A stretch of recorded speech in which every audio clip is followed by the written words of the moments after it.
Hi, good evening. We are getting ready here for Trout Tank 2015 at the Denver Metro Chamber of Commerce Small Business Development Center.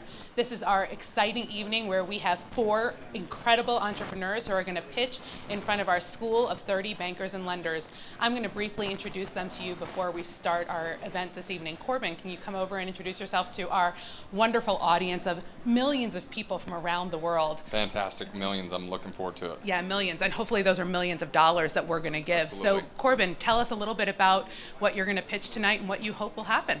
Well, I've got a really exciting opportunity. It's in the a wireless space, doing mobile device repair and accessories, and we got an opportunity to go into Walmart locations all across the country. So over 1,000 locations are available, and so we're looking to get the first 5 to 10 locations going right here in Colorado. And what's on the line? How much are you looking for? Tonight we're only asking for $400,000. He said only. I just want to make sure y'all caught that. But ultimately, this is a $70 million rollout. So $400,000 is where we're going to start. We're going to get the first 5 to 10 locations up and running, work out all the kinks, and then go big. That sounds great. Oh, Corbin, we wish you the best of luck, and thanks so much for being with us this evening. You can go ahead and take your seat and get ready for the show to begin. Thank you. And then we're going to have Chris Rogers.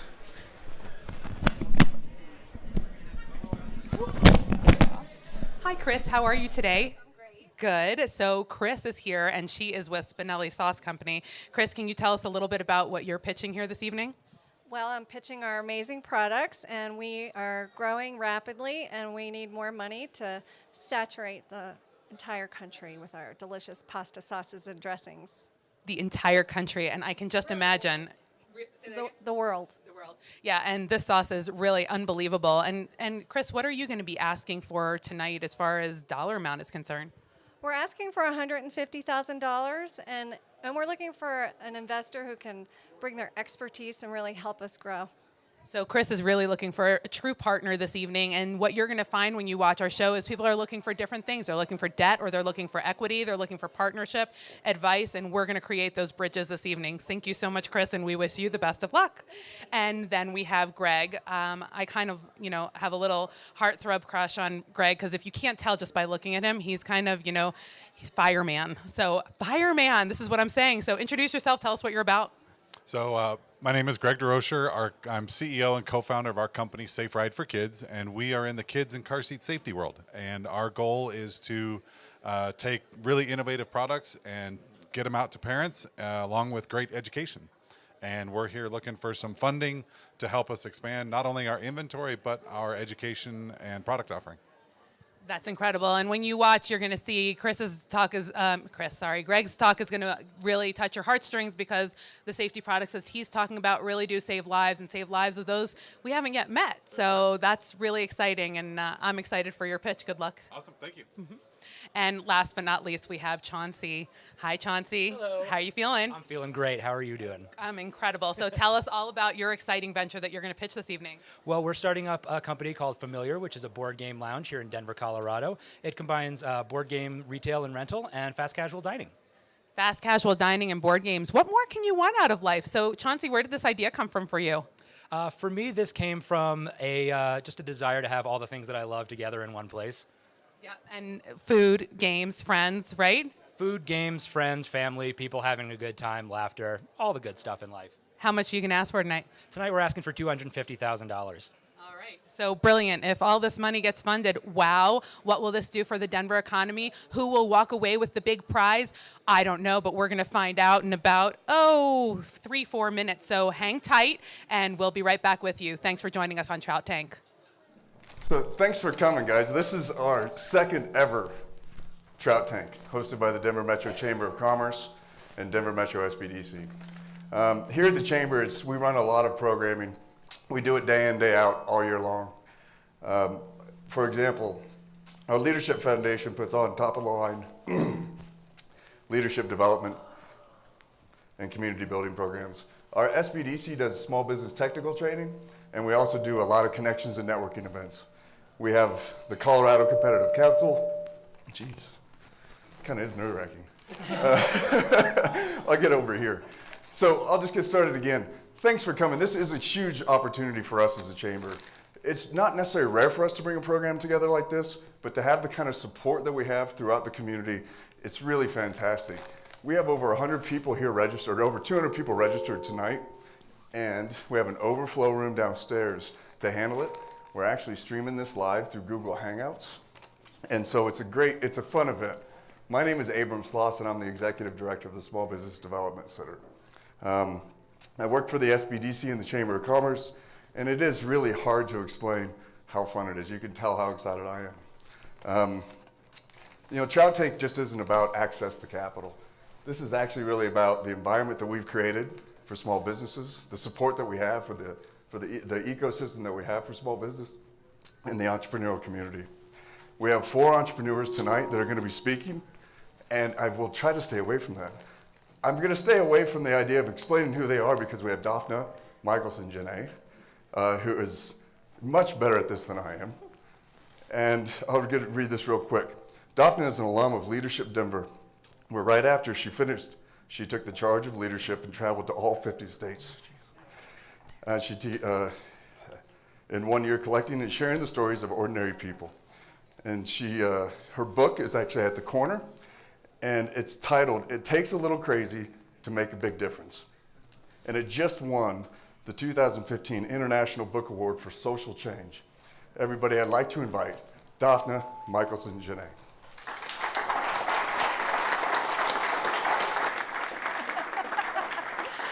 Poor Abram. I'm so much I'm better sorry. one-on-one. No, Abram's incredible one-on-one, but there's a reason. Hey, look, by the way, my husband's in the back over there, so whatever, this is all gonna be on the up and up, just so we're clear. So since we have that very reverent beginning, welcome to Trout Tank. We're so happy that you're here. Big clapping, yes, get out your energy. So why are we here? So I think it had something to do with Aaliyah having a conversation with Abram about, hey, we need to do something kind of Shark Tanky.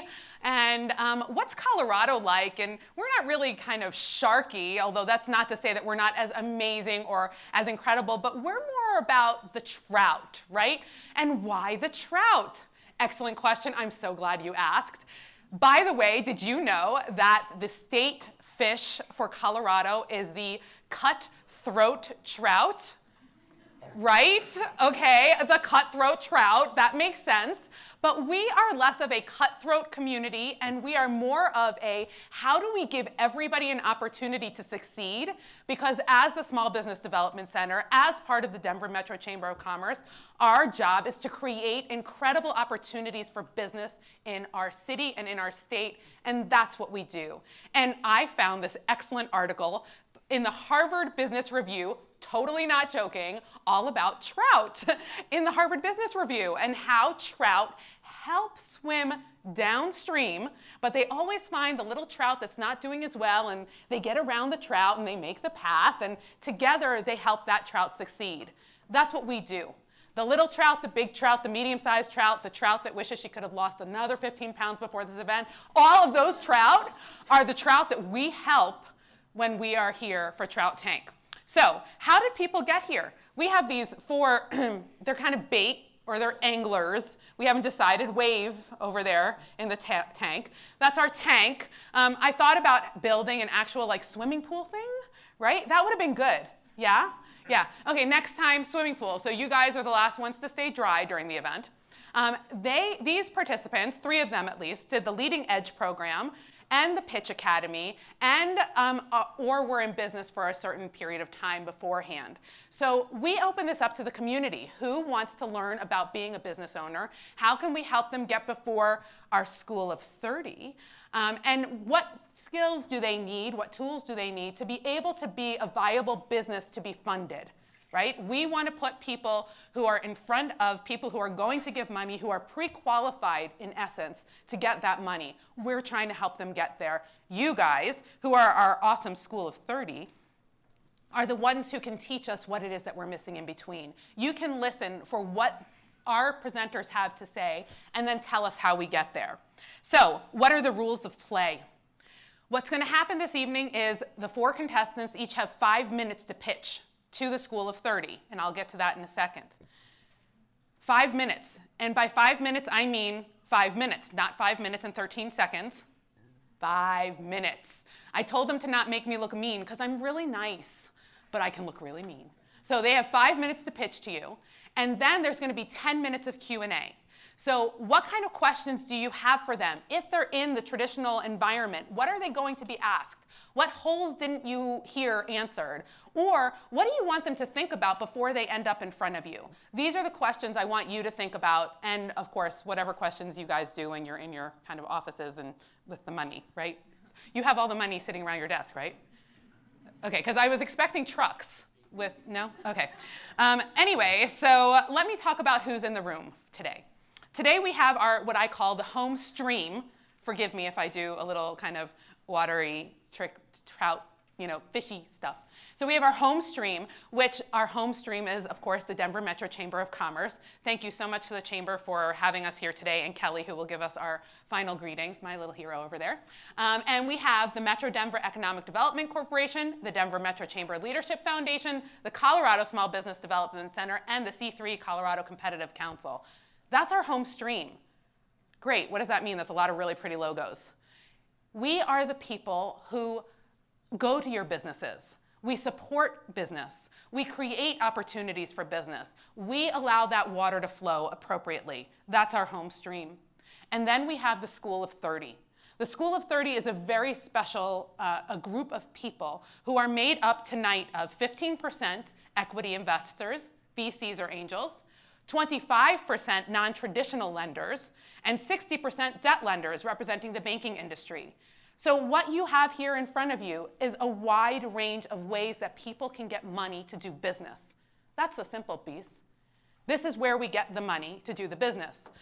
Last time, if anybody was here, I made somebody whose phone went off fund the presentation that was, right? So you might want to check your phone. Don't turn it off because I want you to tweet a lot during this event, and you'll see our hashtag right there, Trout Tank. And on the screen, this is our School of 30. So a round of applause for our awesome School of 30.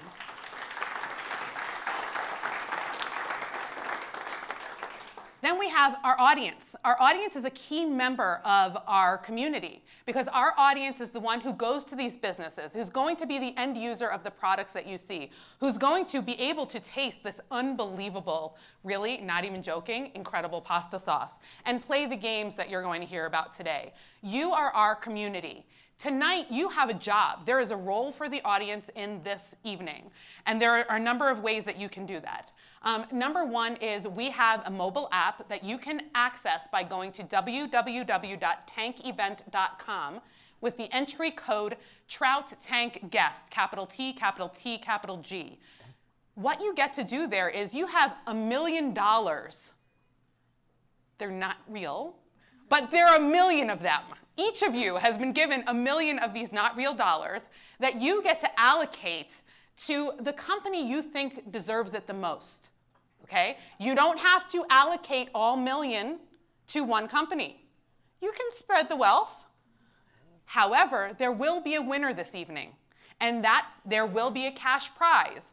And how awesome would it be if we actually raise $1 million for that cash prize? So who here wants to contribute $1 million for our cash prize? You guys are, you could do it. Cedric, did you bring your checkbook? Oh. Cedric was in my Leadership Denver class, by the way, the most benevolent class ever. So as the most benevolent banker ever, I so know that money is coming from you for the cash prize. I have it right in my pocket. Right in his pocket. Excellent. Well, that's wonderful because you can go onto our website, bit.ly link, bit.ly, Trout Tank Pledge, whether or not you are in the room, because all of you millions of viewers out there in Google land, you've got the money. Throw some our way because one of these incredible business owners is going to walk away with the prize tonight. But who's going to really walk away with the prize? Every single one of us. Because our job at the SBDC is to help each of these businesses get funding, not just one. And why do we do a prize? Because it's awesome to win a prize. Who doesn't like to win a prize? We like to win a prize. So this is an opportunity for us to give a little something back to our small business owners and our entrepreneurs who are very creative, and then we get to have the success of being able to access their businesses once they come into the community. So we are going to try something. We have an overflow audience. Believe that? which is a really great big deal, and thanks to Aaliyah Kilgore, really. So a big hand for Aaliyah Kilgore and all the work that she did to make this event. She's like, wait a minute, I didn't know you were talking to me. So what we're gonna try to do is see if we can hear the 400th, the boardroom downstairs, cheering. So Kristen downstairs knows that we're gonna do this. They're on about a 3-second delay. So all right, downstairs, let's see if we can hear you cheering. They just heard the message. No, we can't hear them. All right, so you guys cheer and clap and applaud, and let's see if they can hear us. Big applause. Right, because we've got the spirit. And I would like to call up now our presenting sponsor, Mike O'Donnell from the Colorado Lending Source, to tell us why this matters to him. So Mike, please join us upstairs. Okay, let's see. Where's that handheld mic for Mike? Ah, handheld mic for Mike. I'm going to keep away from you so we don't give feedback. It's nothing personal, I promise. I hear that a lot, don't worry. That's right. Why am I here? Good evening. Thank you for letting me come here tonight too. My name is Mike O'Donnell with Colorado Lending Source, and Daphne and Aaliyah and Abram have limited me to 10 fish puns and 1 cheese reference, but and you can count them. My purpose tonight really is to celebrate the small businesses here in Colorado and really the access to capital that's so badly needed with small businesses in Colorado. Colorado is the best state to start a small business, to grow a small business, but it's the state that we really want to make the best state in the United States. That's a very poor answer to your question. Would you like to ask something, or should I just ramble on for a little while? No, I don't want you to ramble on. Please. I want you to talk about, you have a particular business model or business owner that you're looking for. Can you talk a little bit about that and how your company serves that group? And just by quick overview, for those of you who don't know Colorado Lending Source, we're a private nonprofit economic development organization. We really play a lot in the Small Business Administration fish tank, so we work a lot with SBA type financing. We do a lot of SBA 504 loans, which are loans that businesses might look at when they're ready to own the real estate they operate out of. We help currently 42 community lenders in the state do SBA guaranteed 7A loans. We also have our own direct program where we make community advantage loans to businesses who cannot get loans from banks or other financial institutions. And then we have a little program called the Colorado Mainstream Program, which is really intended to help businesses who can't get financing anywhere else. And those are really character-based loans, early stage startup projections, the ones that have the most difficulty accessing capital in this state and in really any states. So my interest is really working with businesses of all sorts. Under the 504 program, we work with large manufacturers. Under the Colorado Mainstream program, we work with very small early stage startups. So I'm here to cheer everyone on, and again, I've got 8 more fish references. So okay, good, because I have one more question for you, because you mentioned character, and I know that character is a really important component for you when you're fishing and you're seeking out, who you want to catch. Talk about that a little bit, please. That's good. Well, I'm glad we're not talking about anything crappie here, which is really cool. So that's good. Oh my. The issues we have today and the challenges why so many early stage small businesses can't get access to capital is, of course, we've got a regulatory environment now where regulators tell me, they tell you, that it's not safe and sound lending practices for traditional banks to make loans to startups. We also have issues with the millennial generation, which have a lot more debt now than their predecessors. So we have challenges with people who have a lot more debt. That doesn't really make them make it accessible or very easily accessible to get into the traditional or even the SBA type financing. So character lending is something that used to exist for people my age and 1 or 2 of you who might be older than me. There's no one here from Davy Jones's Lockers. No, sorry. So character lending is just something that really appeals to me. I would really like to bring back more character lending when we make loans to businesses based on who they are, or character referees, or information that we get from people that they interact with. And really, those are the loans that used to work when I was little, or when my dad started his business back in Australia. And those are the loans that can work and do work, but we have pressures that prevent people doing a lot of that now. Smaller banks have a little bit more flexibility than bigger banks, but still regulators put pressure on them if you're making loans purely on the basis of something that's not quantifiable. Well, I've got lots of people with lots of great character to send your way. And audience, if you would like to reach out to Mike, you can do so through @ColoradoLending on Twitter. And please do keep paying attention. We have Twitter handles and our hashtag on every single slide. So tweet out what you're learning and what you're hearing. And if there's somebody that you want to meet tonight, this is one great way to do that. So a big round of applause for Mike and Colorado Lending.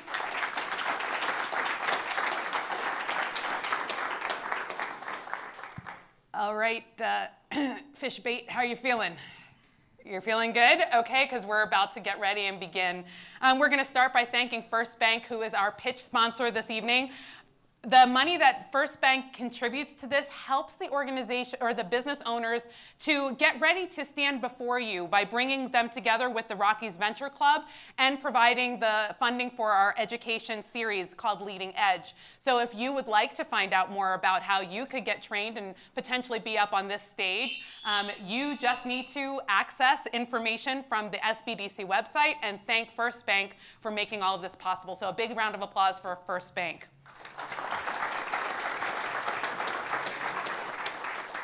So I'm going to call up Greg DeRocher, I'm going to say your French name the way that it should be, who is with Safe Rides for Kids. He is our first contestant tonight. I have a little girl crush on Greg because Greg, well, he's a firefighter. I'm just saying, so I have to have a little girl crush. We're not going to make you do any kind of calendar posing or anything like that tonight. But here's the really cool thing about Greg. He and his wife completely built their own truck to fight forest fires. So Greg and his family have been keeping Colorado safe for a really long time. And as Greg starts to go in and tell you why he's here this evening, and you listen to him, know that it comes from a place of he cares about all of us, all of our homes, and all of our children. Thank you for all of that you do, Greg, and I'm turning it over to you. 5 minutes on the clock.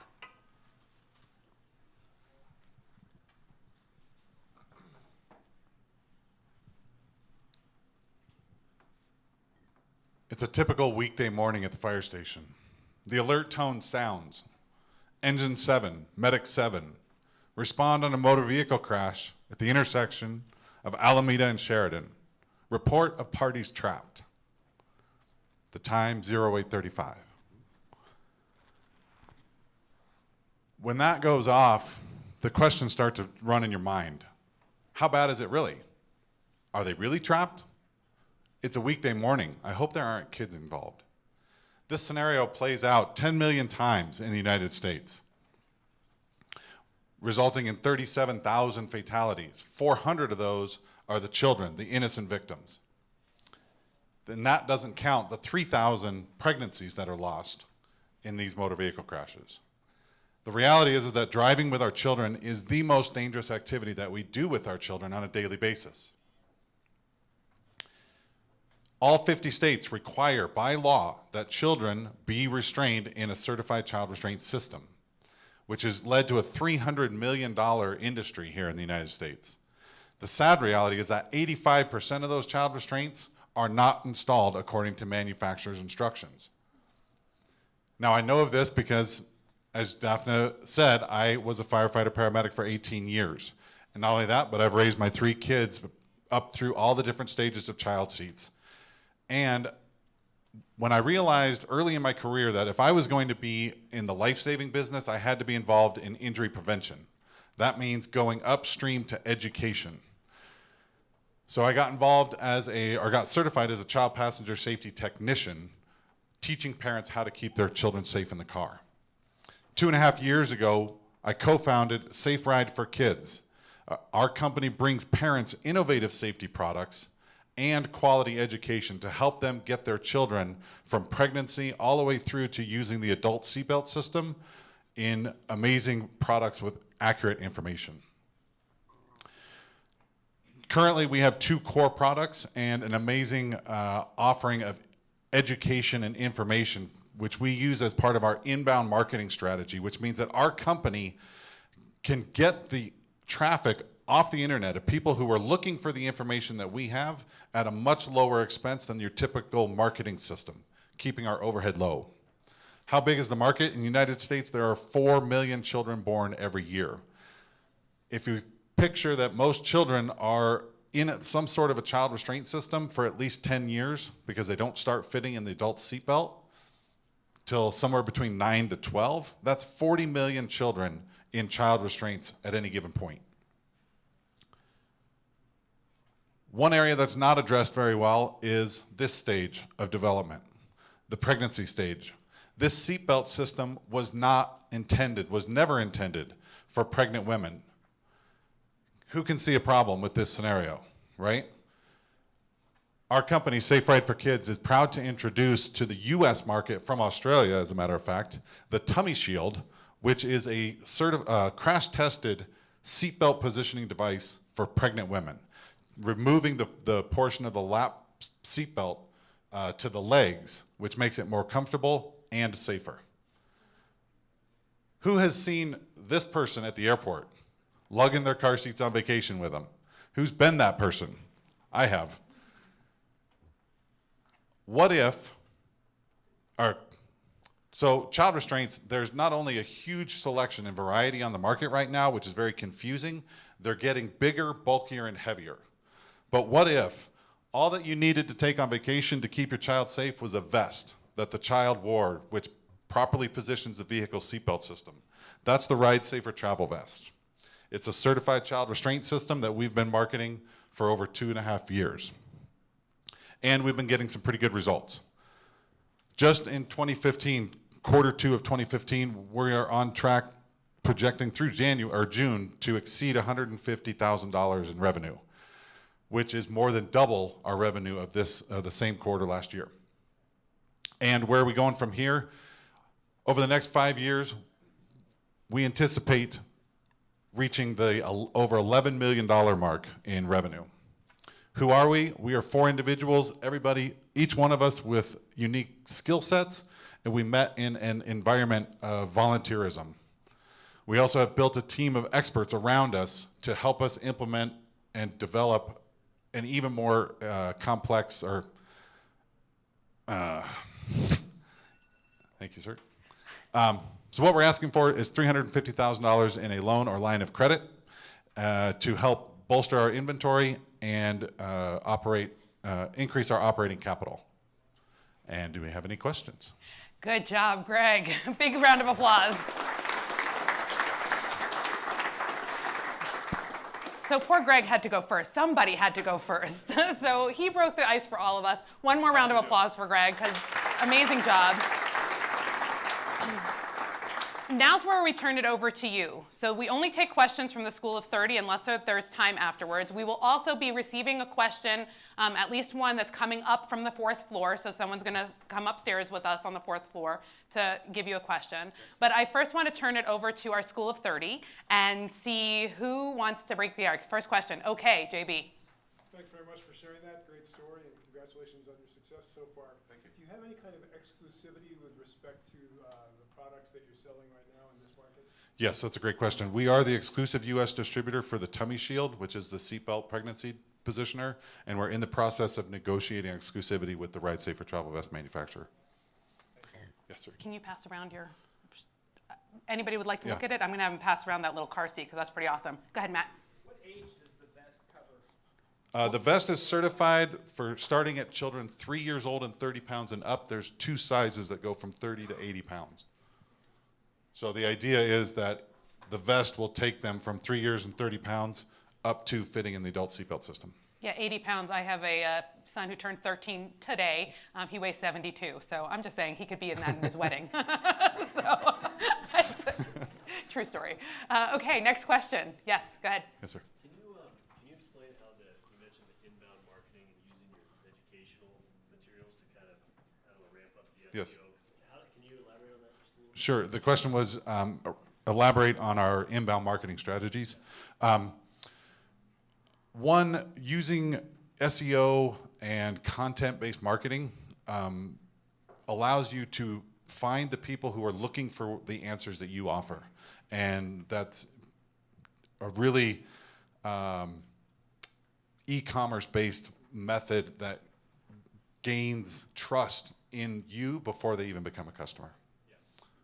Yeah. Yep. And I asked because it seemed like with e-commerce, with that model, that it would be a price sensitive. I mean, you're playing in a price price-sensitive business, but you're trying to offer the value of the education and the expertise. So how do you kind of compete in that price world and leverage the educational? It sounds like you've created a method to do that. Yes, we have created a method to do that, and the Ride Safer vest is retail $159. So in the car seat world, car seats go up to $800. So it's actually a very competitively priced product. And we consider the tummy shield, the pregnancy one, is baby's first car seat, which we can coin to Nancy during the leading edge class. At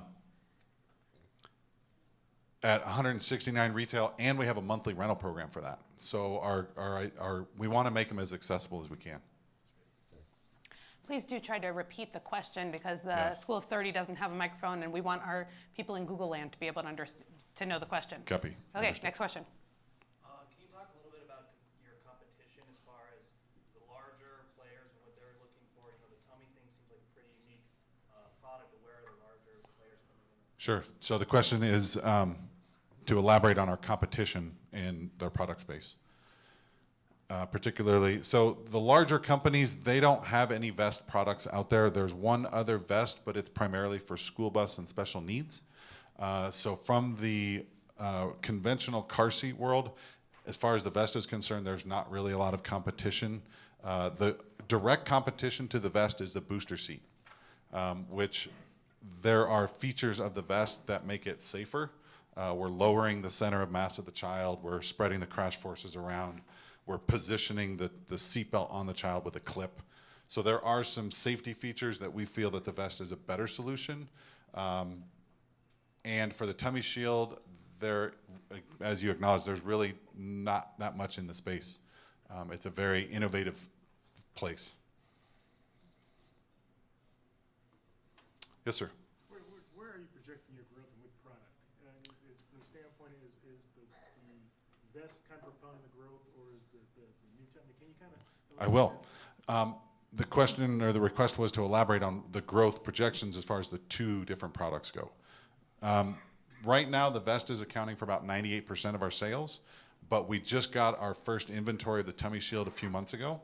So we're right now, as I speak, ramping up our marketing and website for the tummy shield. And our anticipation is that the vest is going to continue to account for the majority of the sales in the near term, but be superseded by the tummy shield over the next couple of years.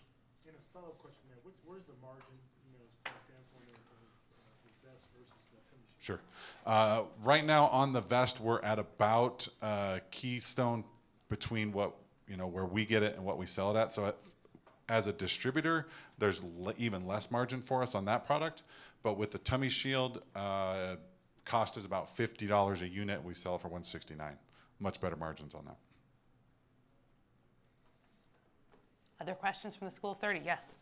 What are the plans to go into retail rather than just doing it online? Our initial stage is to do the online to build the awareness. Because both products are so innovative, we felt like we had a lot of grassroots education to do.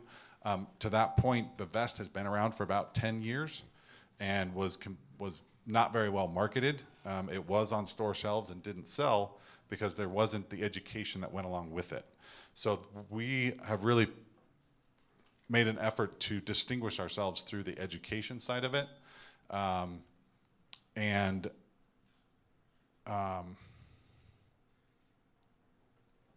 forgetting your initial question. I apologize. What's the plans to get into the plans to get into retail. Correct. With the vest, we're going to have to see how it goes with the manufacturer, if we get exclusivity, and then what kind of price points we can arrange. It may very well stay online for the foreseeable future, but we are also selling on Amazon, which is, as you know, a huge our marketing space. With the tummy shield, we anticipate getting into maternity stores as our first target audience, and then potentially the Kohl's and the Targets that are looking to bolster their maternity sections. Yes, sir. How is two-part question? Okay. How is the company owned? Is it an LLC or some other structure? And I have a follow-on to that. The question is, how is the company owned? What's our structure? We are an LLC at this time with 4 owners. The Lobeck Jeff and Stephanie and my wife Amy and I at this time. So the follow-up was, had two parts. One, the quick one was you might look into being a B Corp, because Okay. given what you're doing, the kind of social mission part of what you do could be attractive in that context. Okay, And the other thank was, if you forge a tie on votes, who wins? We have it in our operating agreement, a method of breaking a tie. Excellent. That's a very good question. Yes, thank you. All right. So what about any other innovative products, like for those of us that don't have families, but we have dumb friends? So for those who have four-legged children, you know, I've been asked that a couple of times, and my understanding is there are products on the market. I haven't actually looked into that yet, but it is actually a real concern that those pets in the vehicle do need to be restrained, because if nothing else for their own safety, but also for your safety, they become a projectile in a crash. It really concerns me when I see people driving with their pets on their lap, because that's not a good interaction with the airbag. No, poor Fido. Okay. I'm sorry. I'm having panic attacks thinking about my dogs. Yes. Your marketing and operations budget is Yes. $26,000. Can you elaborate on where specifically that will be used? Yes.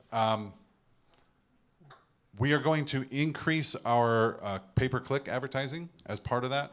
We're going to be running print ads in specific maternity-focused magazines, and we're going to be doing, there's a lot of websites, communities that have the opportunity to advertise with them, but they charge a lot to get your ads with them. So those are kind of three main areas where we really want to start focusing on the tummy shield. There is some additional crash testing that we'd like to get done as well. That would be about $25,000 of that as well.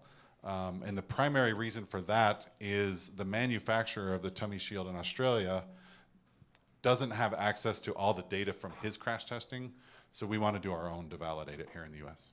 Okay, and we have two questions from downstairs that Aaliyah is going to deliver. Awesome. Thank you. And the fourth floor would also like to request that you repeat the questions, Daphna. I know yes. he's been repeating them, but I think it would help to have Great. you repeat. I will Thank be you. the question repeater. So a couple of these questions from the fourth floor have already been answered, but they want to know, do you have a warranty? Is there a patent for the device? Is it safety tested? So I'm assuming that they're referring to the tummy shield, the pregnancy one. There is a warranty period. If the product is involved in a crash, we will overnight express you a new one to ensure safety for any future travels. It has been crash tested to ensure that the seatbelt functions at least as well as it's currently designed to, which, as I mentioned in the presentation, was never intended for pregnant women. That technology hasn't changed since about 1945 when it was first invented. Yes, I'm well aware. I might have, ran a red light a little bit because it turned really fast when I was pregnant, and I didn't want to slam on the brake because I was really concerned that I was going to do damage to my child. And of course, that's when the cop is there. I mean, I'm just saying. In Colorado, everybody goes through the yellow. Don't do it. It's not safe. Thank you so much, Greg. Did you want to say something? I can offer one more detail Yep. on the tummy shield. It was actually invented by a gentleman who was an engineer and a father, and he invented it out of necessity. He has a 19-year-old daughter who was born with a traumatic brain injury, and from the seatbelt injury, and he went on to develop the product that way. All right, well, I say let's make some safe pregnancies and safe deliveries. And thank you so much, Greg. Thank you all. Big round Thank of you all. applause for Greg.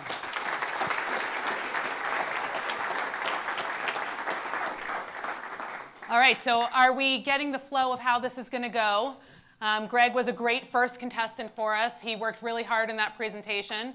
And we're going to get through it, and we're going to get to our next sponsor, Mission Yogurt, who is a member of the School of 30 and has a very interesting role because they're a different sort of business investor, if you will. And Rod Tafoya really began when he was hanging out at the airport when it was back in Stapleton and wanted to get things going, wanted to come up with an idea for a business in the airport, and then heard about this whole DIA expansion and decided to go for it. And you have to hear this story because it was one stumbling block after another, and really this man should have quit and got a job.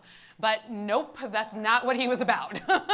Not at all. He was going to make this work, and he did, even after going through $6 a day earnings. Right? We can't do anything on $6 a day earnings. But he made his businesses work and so successful to the point where he is now creating an environment for other businesses to come into DIA in the hospitality arena. So thank you so much for the sponsorship of our yummy food and for being a part of the School of 30. We're really glad to have you along. And it is no mistake that they are the sponsor for the segment with our dear friend Chauncey Hutton. Come on up here, Chauncey.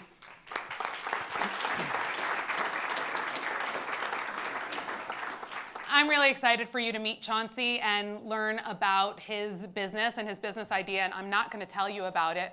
But what I want you to know is when you are listening to Chauncey, you are listening to a man who has deep respect for his peers, and specifically for women in his space, which I found fascinating. And when I did my pre-interview of him, I was needling him a little bit about why women?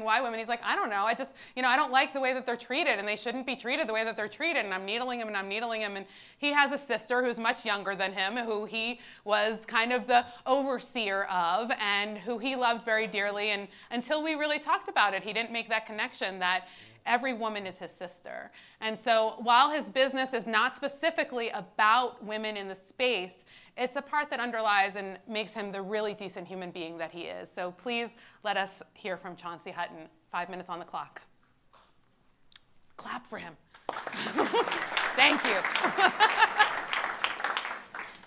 I love going on after Greg because I love talking about a great place to take your kids once they're all strapped in and safe. You walk up to the door, you hear the sounds of laughter even before you walk in.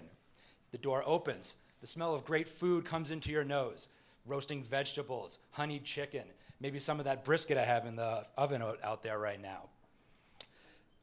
So you grab some of that food, you grab a drink, you sit down with your best friend who shows you this crazy board game you've never played before, but it's such a good time, it's such a blast, you pick up a copy of it because you need to take the fun home to your family. This is familiar. And we exist because we want to bring your family together around a table. Now that might be your family that you're born into or that's born to you. That might be the family that you choose. But we want to have that because we believe that families these days are being pulled apart. And they're being pulled apart by distractions, lots of lights and noises and everything flashing at you all the time. And we think it's better to have a shared experience, a mutual appreciation for the tasks that are ahead of you and the tasks that are at hand. To that end, we want to be the place that you come to. We want to be the venue for that. We offer a fun and casual atmosphere. We have quality food, board game sales and rental, and a family-friendly environment that all members of the family actually want to go to. We are building off of a business model known as a board game cafe. I went to one recently out in Boston. It was fantastic. About half an hour after they were open, it was filled with kids playing chess of all things. Their parents were in there having conversations, drinking coffee. And this is all fueled by what the Boston Globe recently has referred to as a golden age of gaming that is coming across the country. We believe that Denver, Stapleton specifically, is most ready to be taking part in this golden age. And we believe that they are because a 2012 customer expenditure survey is showing us that they're already spending lots of money in our related fields. Now, this is because we have people who have established these markets already. Yes, there are board game stores. Yes, there are fast casual dining places. But there's no really combination of the two. The closest we get are places like 1UP or Punch Bowl Social, which if you guys have spent any time in Denver, you've seen just thriving wonderfully. It's a lot of fun. And people want to go to these places because they want that fun. They want that shared experience. They want to be able to strap some silly crane to their head and pick up stuff. I'm working on getting a copy of that game right now. You don't see it up there. And they're willing to pay for this experience. We've got your families of birth, as I mentioned before, such as Marge has. It's a very active family. They're looking for a place to get all of their people that they love together and have just a quiet downtime together with them. You've got maybe Lenny and Carl, who are the family of choice. They choose to be with each other all the time, and they want to have a place that they can be social and they can have a good time. You also, of course, have people who just love the individual products and want to be able to express their passions. These are like Comic Book Guy. So how do we talk to these people? Well, social media is huge for us. Those are places where communities are built sort of outside of the four walls of a traditional establishment. There are also niche events like Genghis Con, Tacticon, Denver Comic Con. I like to say any place that has the word con on the end of it and there are a bunch of nerds there, that's where we want to be talking to those people. There are other venues for us, of course, but we really want to focus on the community ones because community is so important to us. So this drives us towards some pretty great, steady growth in our industry. And we're seeing that based off of the projections that we've already seen through various industry reports. And you know, we're also hearing a lot of people that we talk to tell us about how excited they are to go to a place like this. So I've said we a lot. Who are we? Well, I'm Chauncey. I have 18 years of food service and sales experience. I am currently the deli manager and head of safety for Marzik Fine Foods here in Denver, Colorado. Woody Hearn is my brother from another mother. He is 16 years of web development experience. He currently owns and operates GU Comics, which is an internationally recognized web community. But we can't do it alone. We need money to get us there. So to that end, we're needing $250,000 in debt or investment, which will help push us down the road towards our ultimate goal of family fun and world domination. Any questions? Good job, Chauncey. Round of applause. 30 seconds to spare, dude. I mean, that's some good timing right there. Well done. And by the way, his partner did all those graphics. How awesome were those? Yeah. So we told Chauncey that he was more likely to win the money if he brought samples of his food. So yes, there is some coming out right now. I saw people duck out yeah, of so the if room. you're in the Here school of 30, you're about to get samples. So if you're not in the school of 30, I'm sorry, your tummy can grumble along with mine. Be lucky, be happy you don't have a microphone because not everybody gets to hear your tummy grumble. But school of 30, he is trying to butter you up, just so we're clear, or he's trying to brisket you up. Yeah, so we're gonna brisket you up. I don't know why he didn't bring Rocky Mountain trout. Yeah, I'm just saying. That was a horrendous oversight. Yeah, tremendous. Okay, we'll let him answer questions anyway. All right, what questions do you have, School of 30? And I'll try to repeat them correctly. Yes? You talked about the revenue model from food sales, alcohol or beverage, and then games. How are you thinking that's going to play out? Okay, so how is the revenue model from food sales, beverages, and games going to play out? Well, it's going to play out in some really fun ways. Specifically, we're looking at the revenue from food being a large driver for us, as well as rental of the games will drive a lot of the revenue. The board game sales themselves are not a huge piece, but they are a very exciting piece, and they tend to have a much better sort of investment and excitement behind it when people actually go after it. That having been said, if we're looking for a specific breakout of the percentages, I have that number somewhere. I don't have it memorized off the top of my head, but I definitely can present that with you if you like. So be sure to give him a card. Yes, please. And he'll get that to you. Excellent. Next question. Yes? I think I saw on the slide there you said one of the visits would be about $30 a visit. Kind of going along with that revenue question, could you maybe give an estimate of what that breakdown of what portion that would be food, rental, et cetera? Okay, so based on a $30 per visit ticket, what of that is going to be food, rental, beverages, et cetera? So you're looking at about 2/3 to 75% food and the rest game rental. Does that answer your question fully? Great. Next question. Yes?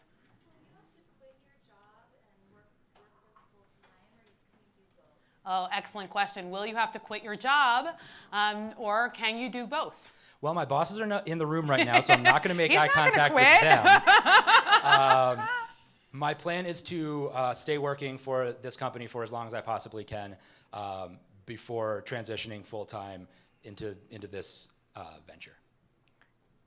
And you have 4 people lined up to work with you, is that correct, or 3 people? Well, 3 and Woody. Okay, yeah. Woody's like a guy and a half. A guy and a half. Woody's a guy and a half. All right. Next question. Yes? Tell me a little bit about, you've got some real estate build out in here in the budget. What kind of space are you looking for? How big is it going to be? Okay, let me repeat. Can you please talk about the space that you're looking for, how big it will be based on the information you gave on build out in your slide? We are currently looking for about 2,000 square feet for our build out. There's some restaurant equipment that will need to go into that space. We can run a kitchen out of a very tiny area, especially in a production sense, in that we are fast casual and we're more buildable model. We don't need to do the full service type of cooking. So that really kind of tightens up the restaurant or the kitchen environment. I made all this food right here on a range at my house. So, and then I kept it at food safe temperatures all the way here. You guys are all fine. Our food safety manager there. Chauncey, my question is, as you mentioned Punch Bowl Social and their plans to go into Stapleton, what is your guys' marketing plan to compete with Punch Bowl Social? Okay, so what is your plan to compete with Punch Bowl Social, who is also going to Stapleton as you are considering doing? Well, that's a great question. Punch Bowl Social is a great place. Our specific plan to compete with them is really more to focus on the family-friendly atmosphere of it, as opposed to the sort of go hang out with your guys kind of place. We will still be that. Obviously, the later we go into the evening, the fewer children will, hopefully, if there are good parents in the area, not be showing up. But yeah, we are focused more on developing a familial space, a community space, as opposed to just a party space. Oh, we definitely will serve alcohol. And will you be serving alcohol to children? Trick question, don't answer that. Okay, next question on the floor. Yes. So I have 4 kids ranging from 18 all the way to 8. And so the question is, can you describe the games that you will sell to the kids and or have the kids play as far as entertainment to get them to go to your location instead of a competitor? Excellent. So Trey from First National, you might remember that name because I said it already this evening, sponsor of our next Trout Tank event, would like to know how your games are going to meet a range of ages. His children are ages 8 to 18. And what kind of games are we talking about? Well, I have a lovely selection of games over here for you to see. I could talk to you for like 3 hours about what kind of different games we could play. Some of the most common ones that you see are games like Magic the Gathering or Dungeons and Dragons are 2 of the biggest like game retailers out there. They also have a high multiple iteration rate as far as purchases go. As far as what different kinds of board games we can have, 2 of my favorites that come off the top of my head for kids, I play with Woody's kid all the time a game called King of Tokyo, which is about giant monsters fighting in the streets of Tokyo. And my personal favorite game, which is up there, by the way, this is all from my board game collection, is a game called Euphoria, which is a dystopia building game. And that's a little bit more geared towards the older crowd. Here, for your viewing pleasure, Euphoria. Excellent. Yes? How do you compete against the game consoles? That's an excellent question. I'm glad you asked that one. It's rampant. You see it with a lot of families. It's easy. Yeah. Well, competition with the game consoles provides a very different interaction rate or interaction style. It becomes very person versus object. The appeal of board games and the things that drive and draw a lot of people to board games is first and foremost the social element of it. You are having a conversation with the person you're at the table with, the shared experience. That having been said, I've played a lot of video games. I have probably broken out in a flop sweat over board games faster than I have over some of these games. I think that, especially a game like Pandemic that I have up here as well, is a great way to get that heart rate going up in some really fun ways. Pandemic is really creepy. If you haven't played it yet, you get to kill people through viruses and whatever. My children love it. You try to save people from dying through whatever. viruses. That's not how my children play it. Okay. Next question. Pandemic and Lords of Waterdeep are my current 2 favorite games. My people right here. To challenge that with the video game consoles, how do you compete against the dining room table? How do you compete against the dining room table? Well, I don't know that I entirely want to compete against the dining room table. To some extent, I definitely will, because there's food here, and it's great food, as I'm sure you guys are noticing. And we want to have people to come in and enjoy our environment and the food that we have there. But if we can send people home with games that they're enjoying in their personal space, and who can talk to their neighbors and say, I love the comfort of my own home, but man, those guys pointed me in the right direction with Lords of Waterdeep, like you mentioned, and my whole family loves it now. That I consider that a win. Interesting. And I'll say that from a parent perspective, the dining room table time can be really challenging as your kids get older and life starts getting a little bit harder, because you've got that span from 8 to 18. And if you can get those 14, 15-year-olds playing a game, they actually start talking to you, which is amazing thing. Sometimes you want it, sometimes not so much. Okay, next question. Yes. The traditional restaurant model is built around table turns. Now, do you think the 2,000 square feet is going to allow you enough square footage to turn the tables to get the volume you need to reach your sales goal? Okay, so will 2,000 square feet allow you to reach the volume you need to reach your sales goal based on table turnover? And what is your table turnover rate? Average length of stay. What is your average length of stay? So average length of stay for us is about 30 to 45 minutes. And that is actually accomplished through a lot of games have a very short time period. You can play a couple of rounds of, what's the game? Now I'm totally blanking on it. Cards Against Humanity before your drinks have arrived, maybe. That's not true. We're way faster than that. But there are a lot of games, smaller box games, rapid fire kind of party games that you can play very quickly and have a lot of fun with, and then be done with by the time you're done with your food. And what do you expect your turnover rate to be? About 30 to 45 minutes per table. 30 to 45 minutes per table. Okay, questions from downstairs. From Miss Aaliyah. What have you personally invested so far? What's your skin in the game, man? My skin in the game so far has been putting money towards the lawyer fees that we are, that's just part of it. I also have developed a big collection of games that will be going into stock there as well.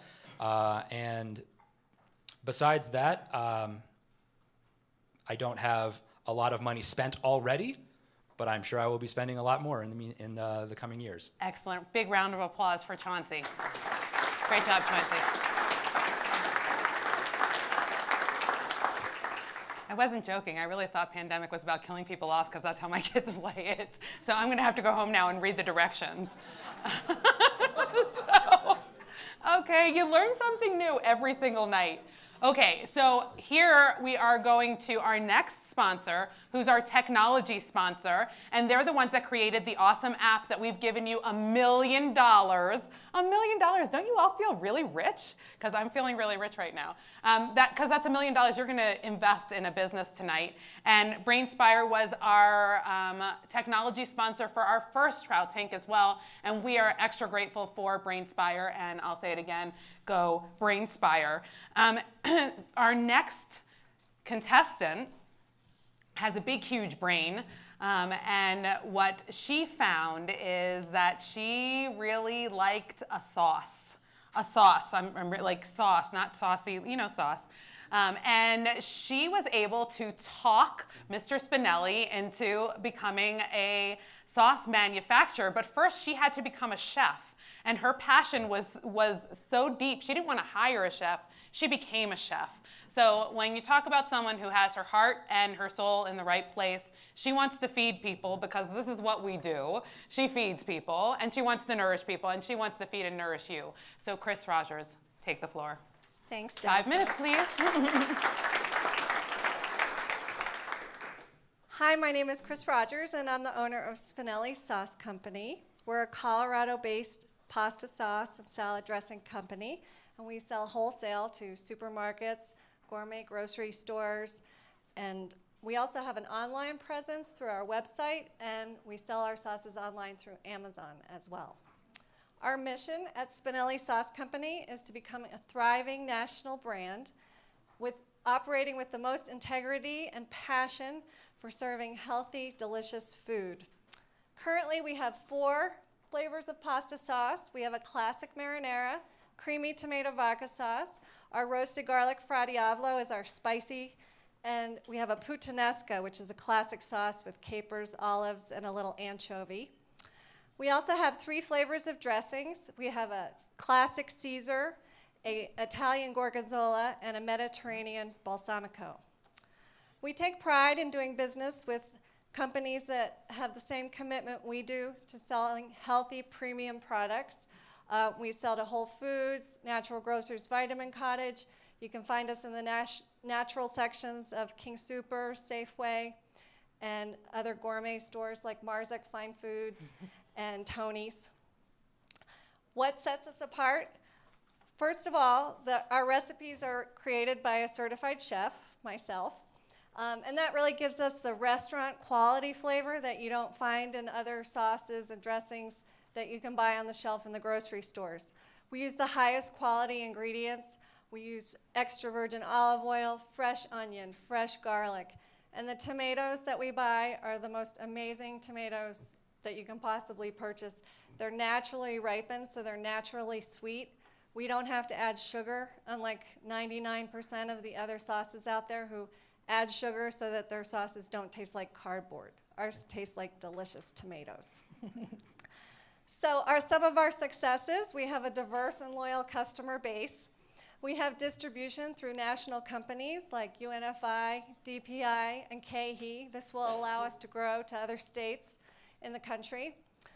We're currently in a little over 300 stores. 2014, our sales revenue was $335,000, and first quarter of 2015, our sales were up about 12%. Our growth strategy, we are going to double our in-store sales. Those are the sales for the stores that we're currently in. So right now, we're selling 4 jars a week. We'll be selling 8 jars a week. We're going to expand to other regions. We're pretty saturated in the Rocky Mountain region here. We're started saturating the Southwest region. We're going to head to the West Coast, Northwest, Northeast, and Southern regions as well. We have lots of new products, new recipes that we want to introduce.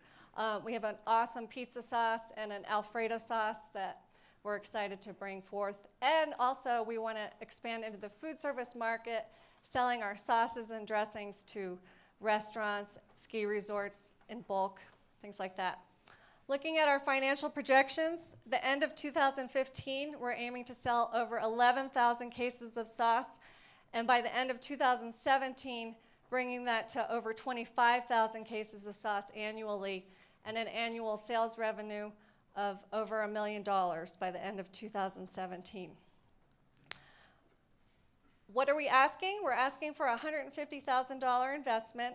Ideally, this would be an equity investor who can bring expertise to help us achieve our growth strategy. What are we going to use the money for? We're going to amp up our demos and marketing. We're going to hire brokers that will allow us to get our sauces in the mouths of buyers in other regions, expand our product line with new recipes and of sauces and dressings and all that. Also, we need working capital and debt service. Why invest in Spinelli Sauce Company? I personally bring over 20 years of culinary and grocery experience. Our products are amazing, which you're about to taste samples of. And this is a really exciting time for us. Kroger has just committed to bring in our dressings to the Rocky Mountain region, to the refrigerated produce sets. And Southwest Whole Foods is going to bring in our pasta sauces by the end of the 2015. So thank you for listening to my pitch. And anybody have any questions? Or? Excellent. Big round of applause.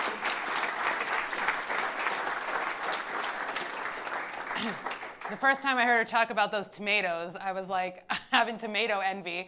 Went to my backyard to my tomato plants, and they're not producing any fruit for me yet, and now I'm really annoyed. However, you get to taste her yumminess right now. Oh, this is our Caesar's dressing on a little Caesar salad, and we also have creamy tomato vodka sauce with just a little bread for dipping. Don't y'all wish you were on the School of 30? Because I wish I was on the School of 30. Any of you hiring so that I could be on the School of 30 next time around? I'm just, anyway. Okay, questions for Chris? Questions for Chris? Yes? Could you talk a little bit about the competitive environment, particularly in retail establishments like Whole Foods? Who are the biggest sellers in your categories there, and how far behind are you? Okay, so you're looking for the biggest sellers in the retail environment, and how far behind is she? Yeah. Or where I am. Where you are. Yeah, where. Particularly in the Whole Foods, that kind of. Right. Well, that's a great question. And as you know, anybody who's ever been to the grocery store, there's a million products out there, and the competition is huge. And we've been really fortunate that Colorado is one of the states where they really have started celebrating local. So Whole Foods has been our bread and butter as far as that goes, and they have really helped promote our pasta sauces, and they love us because we are local, and we're right in line with what the other, they're all natural and gourmet and delicious. But that being said, there's a lot of gourmet sauces out there. So yeah, as far as going to other regions and then addressing that competition and not being local anymore, we found that the best way that we can really take that on is when we demo our products and we offer samples and we get people to try them, they almost always buy them and they become repeat customers. And so doing demos and things like that helps us get ahead of our competition.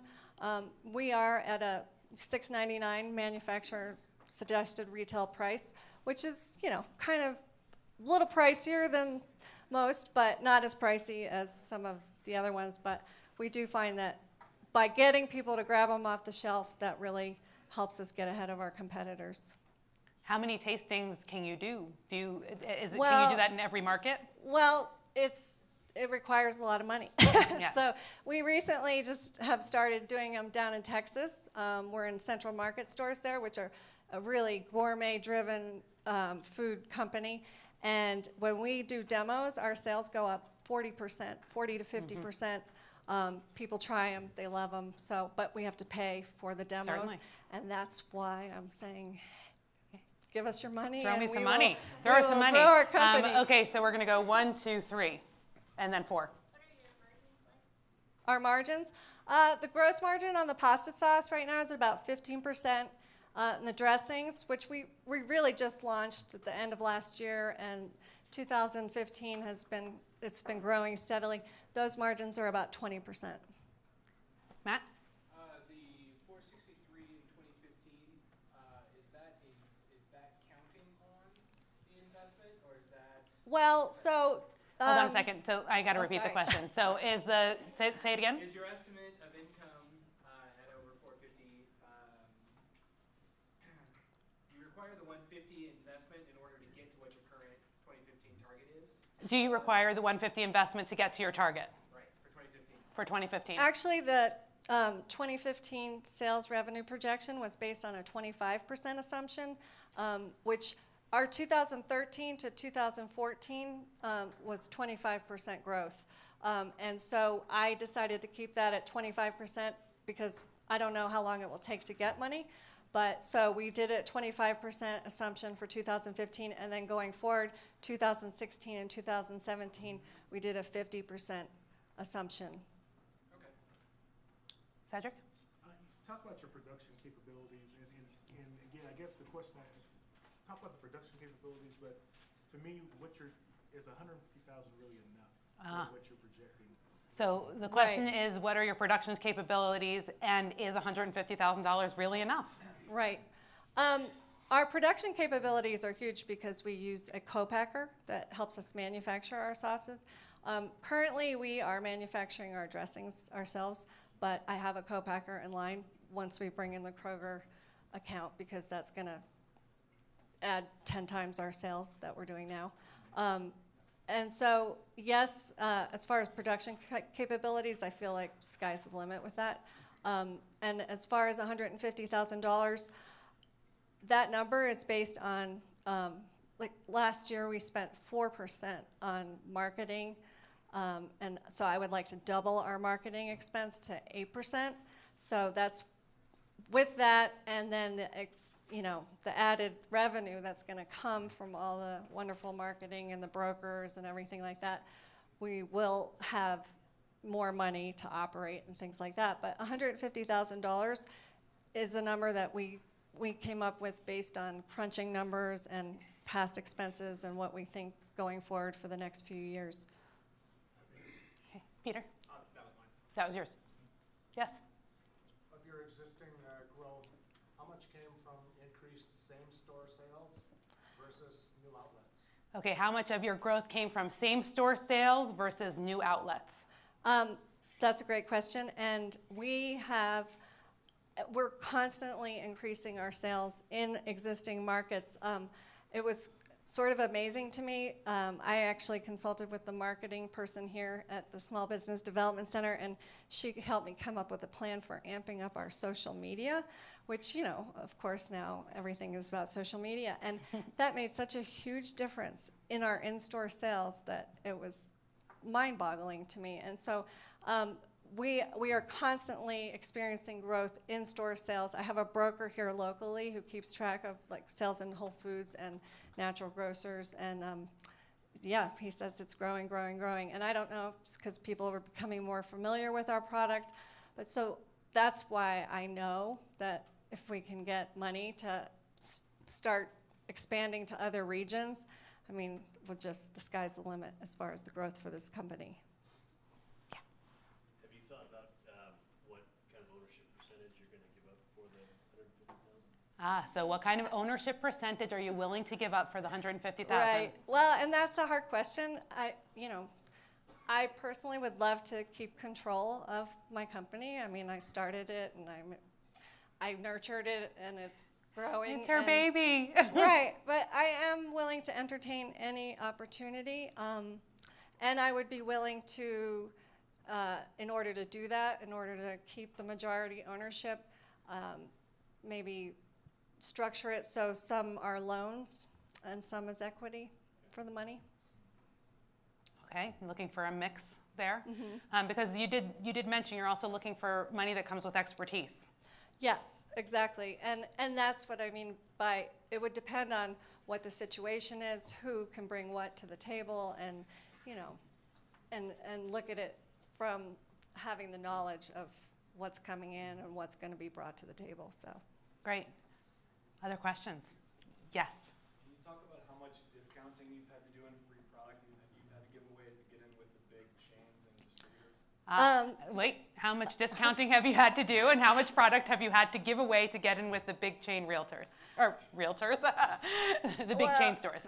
Right, and that's goes back to what I was saying about how wonderful it is to be a Colorado business locally. The big chains, King Soopers, Safeway, they haven't required any sort of free fill or anything like that. As we expand, Whole Foods, they'll bring us into every new store they open up, and Natural Grocers actually is up to 100 stores now. They take a 50% discount for free fill every time they open a new store. I know that once I start expanding to Kroger nationally and things like that, there's free fills that you're going to have to market or pay for and things like that. But we've been really fortunate so far. So I haven't actually worked those numbers in, but I know with the added revenue, that sort of helps take care of those free fill costs. Okay, you had one more question? Have you been a part of Naturally Boulder? Have you been a part of Naturally Boulder? I have not. I'm not sure what that is. You might look into that group. It's a group of the natural and organic food companies, specifically up in Boulder, but it's a really tight-knit group of folks who've been there and done that.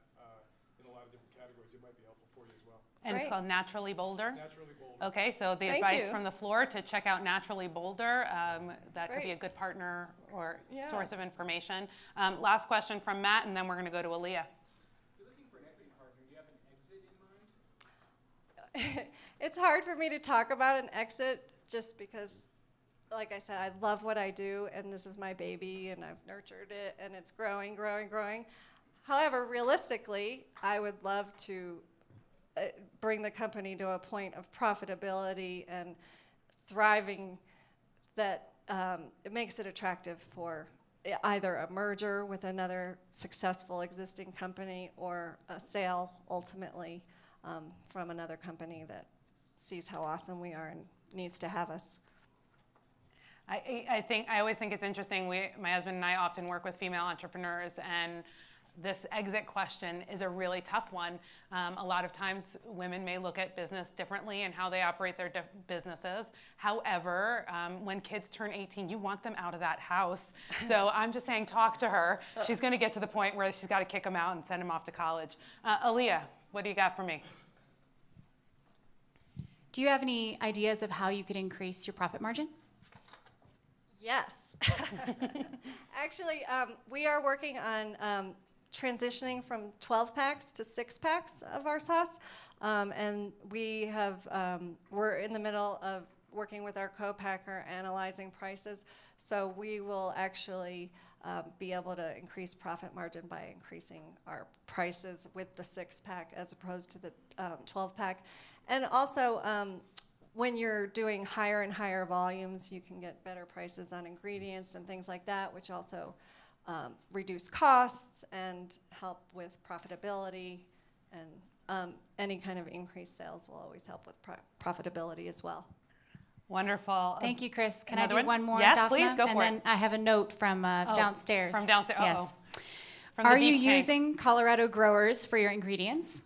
I know you love to brag about this. Are they organic, non-GMO, no preservatives, all glass jars, and what's the shelf life?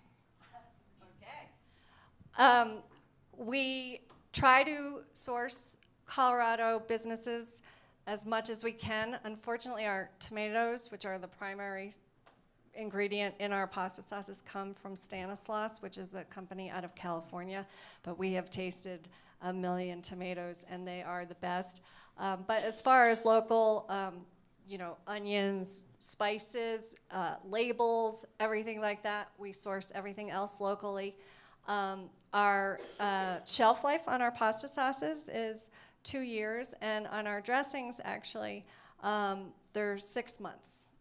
They are a refrigerated product, but we have a nice shelf life on them. And glass jars, yes, but we are also looking at different kinds of packaging that is for, especially when we go into food service, things like that, packaging in plastic, biodegradable bags, and doing different kinds of packaging for different kinds of opportunities. Did I answer all the questions? Yes. Excellent. Okay. Big round of applause for Chris.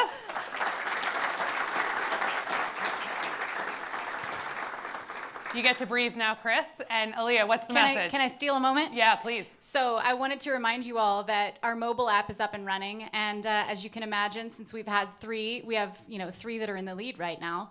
But I'm only seeing about $3 million allocated out of. You're not allocating your money, people. 200 million out there that are watching.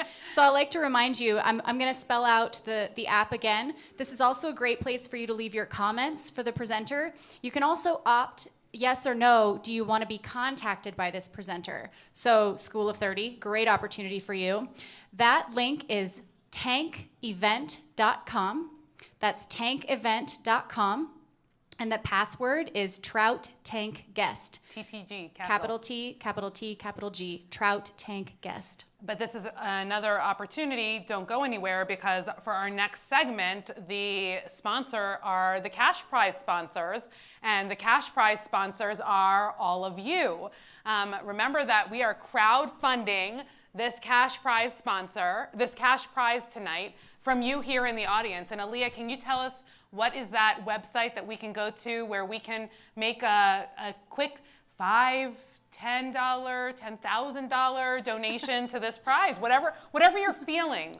You're feeling benevolent, aren't you, Cedric? He's benevolent. Well, He's benevolent. I got to point out that Robin and Paul here in the second row already committed $200. Yes, thank you, Robin and Paul. Big old round of applause for Commerce Bank. That's right, Commerce Bank. And we've got Rockies Venture Club and Colorado Enterprise just trailing them. You can make your pledge at bit.ly/Trout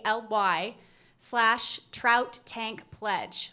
You can also make a pledge using the pledge card in front of you. That's 5th floor and 4th floor. There's a little pledge card in front of you. You can write your amount.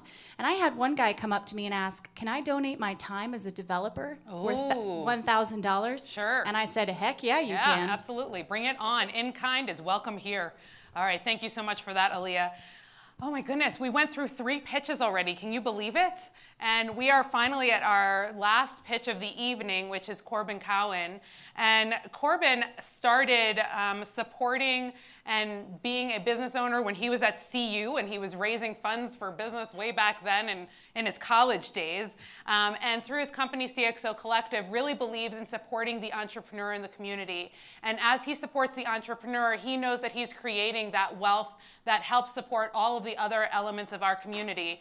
Corbin himself is a person who is committed to tithing, so he is often contributing to our community. So when you invest in Corbin, you are investing in our community. So please welcome Corbin Cowan, and 5 minutes on the clock. Thank you. Tonight we're going to talk a little bit about CXO Collective's mobile device repair business opportunity. I don't know about you, but I've got 3 kids, and so I see this cracked screen a lot. And this cracked screen has really birthed an entire industry in the mobile device repair business. This is now projected to be over $1 billion industry in 2015, and it's growing at about a 4.9% clip. Smartphone penetration right now is over 100% in the United States. So in other words, everybody has at least one cell phone, smartphone device in their home, and many people have more than one. Tablet penetration, your notebooks and your iPads, is now eclipsing over 30% of the U.S. population. So we've got a tremendous amount of electronic devices that have glass screens, that have buttons, that have power supplies that are constantly being broken. And these are not cheap devices. These are not your $100 flip phones. These are $800 and $1,000 devices. So CXO Collective is bringing together 3 really powerful forces. One, this incredible new up-and-coming business opportunity, together with Solaris, which is a world-class retailer, and I'm going to talk a little bit about them in a little bit, and of course, the world's largest retailer in Walmart. Who is Solaris? Solaris is one of the leading franchisors in the country. And this is a classic entrepreneur success story. A couple of brothers and a buddy decided that they would go out and they would get mobile device accessories from China and put a kiosk in the mall and see if they could sell them. And so they bought a whole lot and sold them out in about 2 weeks. So they decided to do it again, sold out in 2 weeks again. And so they decided to open up another one in the mall down the street. And pretty soon, their friends were opening them, and they had multiple locations all across the state of Georgia. And so in 1994, they decided to franchise. Now they've got over 600 franchisees across the country in specifically every mall in America. And of course, you take a world-class franchisor and you put them in inline store within Walmart, you've got really a one-of-a-kind franchise opportunity. We feel like the timing is perfect right now. There's absolutely no dominant player in the space. It's primarily made up of a lot of mom and pops that have absolutely no ability to warranty the work that they're doing on these $800 and $1,000 devices. And who knows what they're doing to that device when they take it in the back room, right? You bring it in and you've got a counter in the back room and they take your device with all of your contacts and all of your passwords and all of your stuff, and who knows what's going on. There's just not the reputation with these mom and pops that come with having an inline store in Walmart. And we feel like Solaris, together with Walmart, is perfect to take over and dominate this space. So what does this alliance with Walmart really mean? Enormous in-store, enormous foot traffic, in-store promotions that are unique to the Solaris opportunity, universal recognition. Not only does everybody know who Walmart is, everybody, more importantly for us, knows where Walmart is. So when we're marketing to the consumer, we don't have to tell them that we're behind the, Jimmy John's across the street from the AT&T store. We just say we're at Walmart on 5th, and everybody knows where to go. This is ultimately a $100 million opportunity. Thousands of locations. There's over 3,000 Walmart supercenters across the country. And of course, partnering with Walmart is a huge opportunity. What we're really looking for is, we've already deployed over $1 million into the Colorado community with this opportunity. We're looking for an additional $450,000 to open up 5 additional locations, either in throughout the Front Range or other communities across the country. The use of proceeds is to do everything that we need to do to get the 5 stores up and going. Inventory build out, execution strategic plan, marketing support, everything. This is a projected distribution. This shows distributions going to the investors, having 125% return to the investors within 3 years. And so you can see that break even is somewhere around 8 to 9 months before we're actually creating profitability. Management team is myself. More importantly, Jason Myers, who is the former Chief Operating Officer of Singular Wireless. We're bringing serious Fortune 50 talent to this opportunity. So if you're interested, this is how you can get in touch with me. Thank you. A big round of applause for Corbin.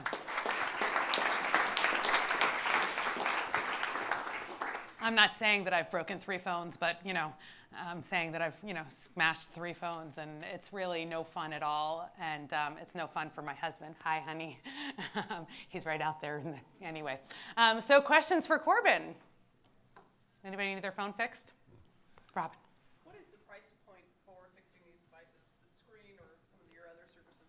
I'm going to repeat the question. What is the price point for fixing these products, the screen or other devices? It depends on the age of the device, but anywhere from $79 to $129 generally. Average ticket price currently is right at $100. I have to do School of 30 first, but then I'll get to you out there in the audience. Excellent. Matt, Cedric, Denwin, Scott. Okay, Matt. Companies have gone out of business trying to do business with Walmart. Ah. So I'm not 100% sold that that's really a great partnership with Target. What kind of terms do you get from a Walmart store, and how competitive is that? Okay, so Matt wants to know what kind of terms you're going to get from a Walmart store and how competitive is that, knowing that other businesses have gone out of business trying to do business with Walmart. So the people that have gone out of business doing business with Walmart are vendor relationships. We're not a vendor relationship. We are a tenant relationship. So we are renting real estate within Walmart. And so they don't control our price points, they don't control our margins, they don't control anything within the walls of our store. And so we feel like that is a competitive advantage. And what we're doing to enhance the Walmart relationship is we're doing things like training their actual staff to sell the electronics devices and things like that back in the back of the store. And in exchange for that, they're giving us complete access to market to the customers. Normally when a tenant relationship exists like ours, you have to wait till they cross your boundaries into your space to market to them.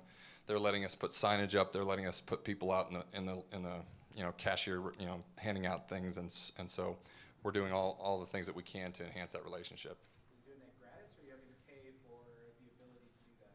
Do you have to pay to have those people out? We do not have to pay we have to pay the people that are out there. They're on our payroll, but they're not looking for they're no.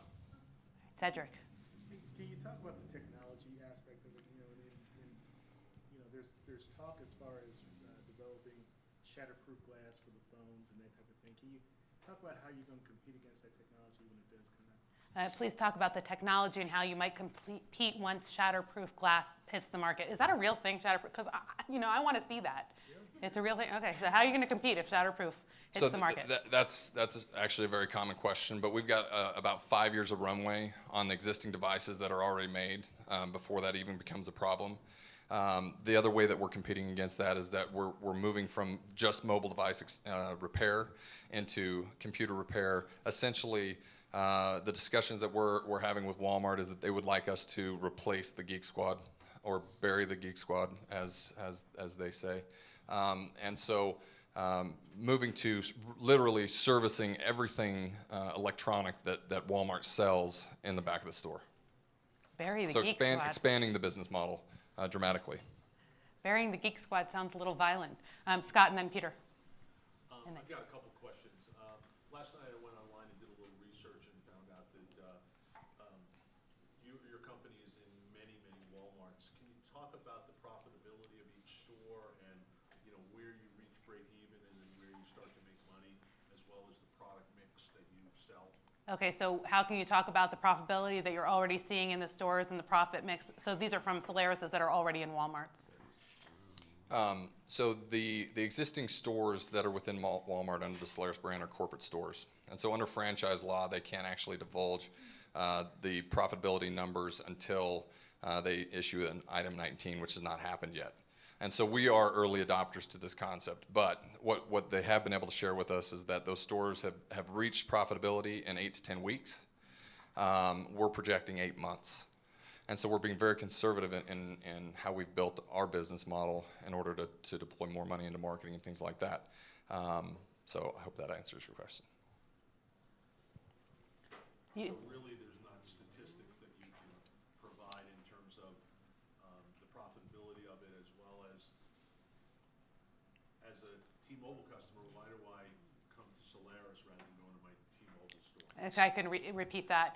So you don't have data on profitability, and as a T-Mobile customer, why would I go to a Solaris to fix my phone? We don't have Solaris-specific data on profitability. We have industry data based off of all the existing retailers that are currently utilizing this concept. But specific Solaris in-store in Walmart, no.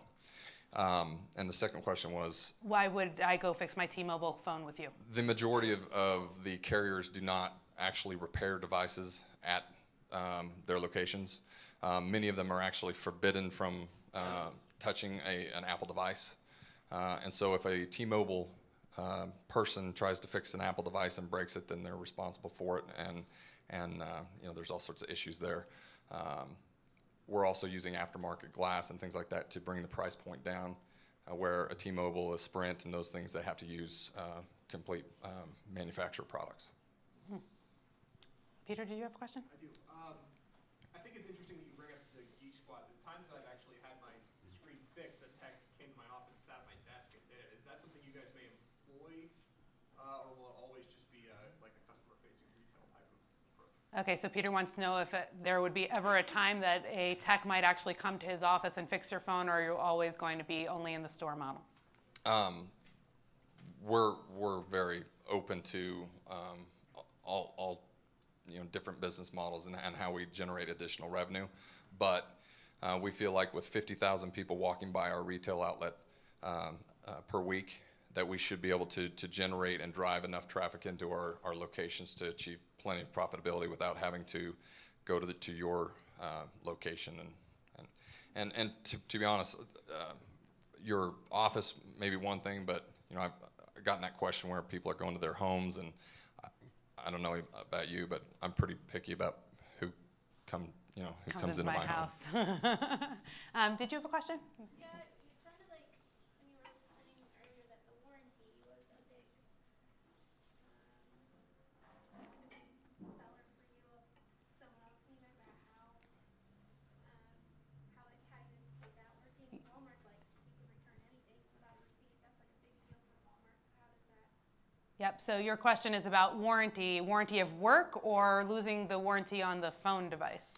Specifically about the fact that I mentioned that warranty was an issue with these other mom and pops. Great, bring it on. So we actually have an upsell product where if you buy one of our cases and a screen protector, we guarantee that if you break it at any point in time in the life of that phone, we will replace and repair that device.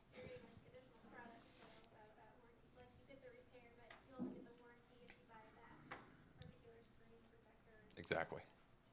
So it's both an additional revenue source for us and also an added benefit to the client. Great. Talk about your franchise operating experience on your team. Can you talk about your franchise operating experience on your team, please? Well, Jason Myers was the chief operating officer for Singular Wireless, took them from 200 locations to 1,200 locations.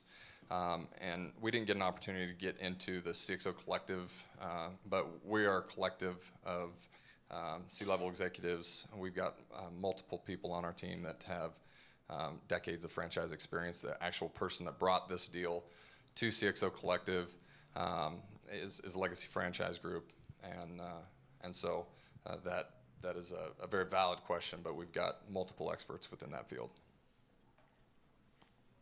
Yes and yes. Where is the investment that you're looking for going? Is it going into strategic equity partners? Is it going into CXO Collective? And then where's the money then going to go out? Is it going to go out to Solaris to pay for the franchises? It's a special purpose entity. Wait, where is the Yes. money, right? Where is the money coming from and going to? Yes, go ahead. So the question is the money that I'm asking for, where is it going? Strategic Equity Partners is the broker on this. CXO Collective has created a special purpose entity that will be owned by the equity participants of the 5 locations, as well as and the debt will come into that structure as well.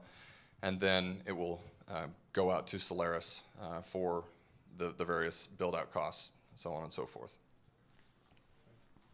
So, since this is such an attractive, fast-growing, profitable business, what barriers are in place that would prevent Walmart from developing their own Walleris sort of to put in their own store? Yes, so what barriers are in place from Walmart taking over this concept and doing it on their own? There are no barriers to Walmart creating anything.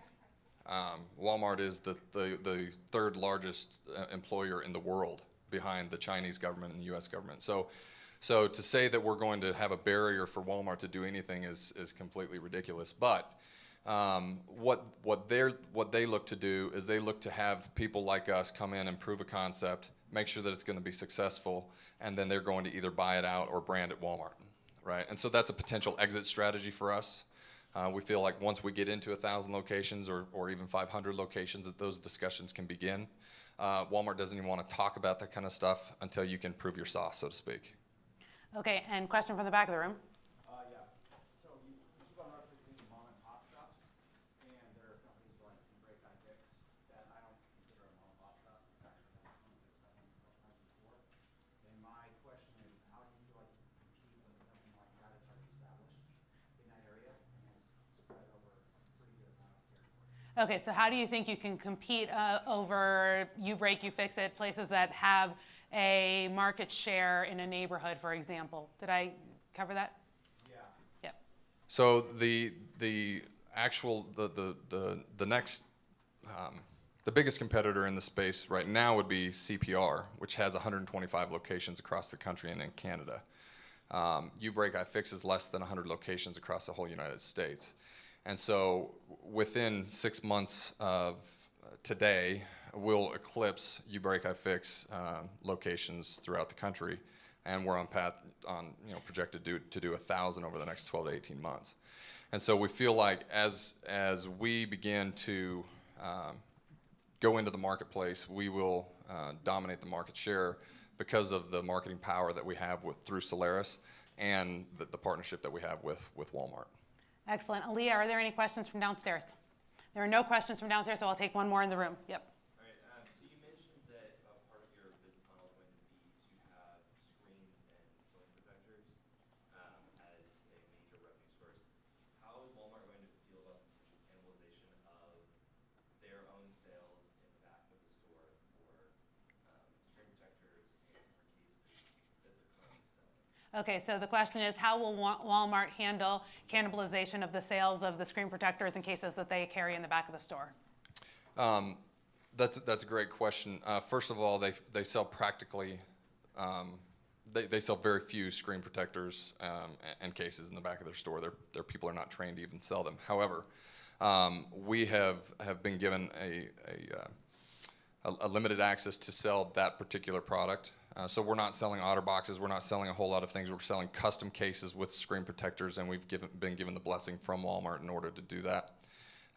Any of the products that they carry in the back, we will actually sell them at a 10% margin for them essentially, or buy them at a 10% discount and sell them. And so we're enhancing their in-store sales by selling those products within our location as well. Excellent. Very good. Thank you so much, Corbin, for your time. Thank Big you. round of applause for Corbin. Okay, this is first of all, we need to do another round of applause because all 4 of them were incredible. And now we come to the really fun part of the evening. You got to allocate your $1 million. And so you want to go on to the website, and we're going to repeat that website. Yes, the website is tankevent.com. Tankevent.com. Tankevent.com, and the password is Trout Tank Guest. All capital. So while you're going through and doing that, sorry, Trout Tank Guest, capital T, capital T, capital G, you got it. While you're going through and you're allocating, also think about, do you want to kick something in for that cash prize and put that on your pledge forms? And we would really appreciate that, and so would the 4 incredible businesses that you heard about.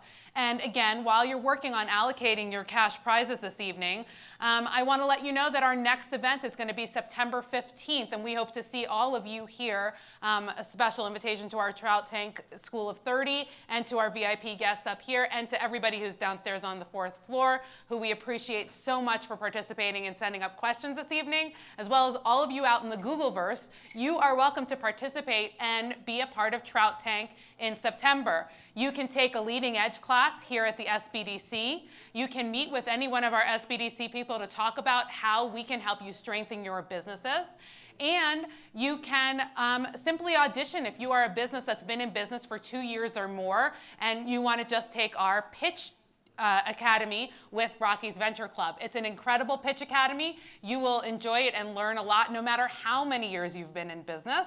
So please take part of our expertise, and then we'll have auditions that will be posted on the SBDC website a couple of months before our September 15th event. Once more, that website is Tank Event, and the password is Trout Tank Guest.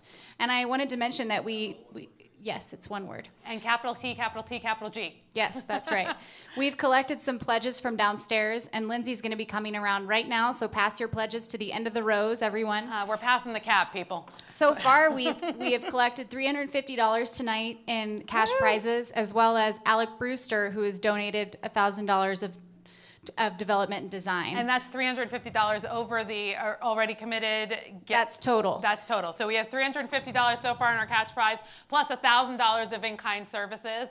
And we're going to close these votings pretty soon, but so far we have $21 million for Safe Ride for Kids in the first position here.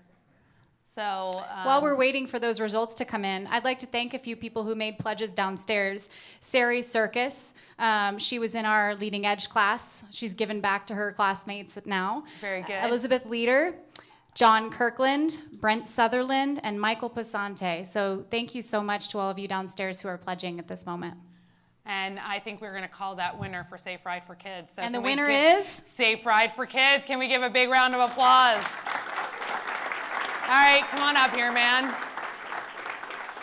Remember that all of our contestants today of our fish are our little trout wannabes. They are all of our winners, and we hope that you will seriously consider how you might invest in these companies, and you in our community, how you might connect with our small business owners to help them make the Colorado economy stronger. And with that, I'd like to call up Kelly Brough to make a final statement from our glorious host, the Denver Metro Chamber of Commerce. Kelly Brough.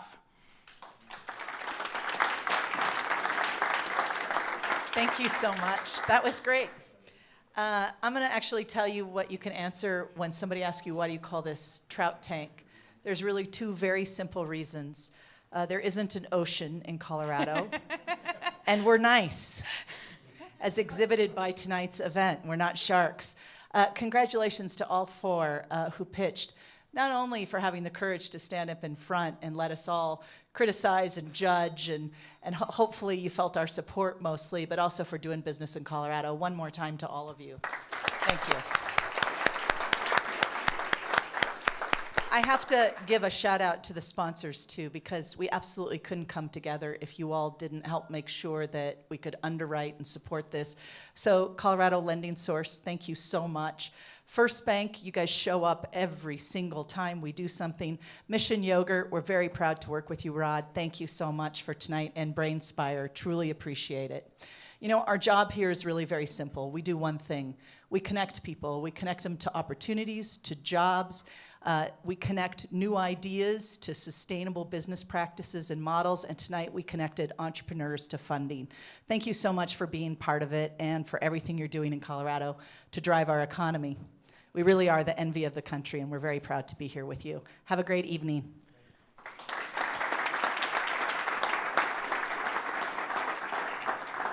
And with that, another Trout Tank comes to a close. We'll see you September 15th. Please hang around so our people downstairs can meet you and talk to you, and we'll see you outside in the lobby. Have a great night, everybody. Clap, clap, applause, it's wonderful. Thank you.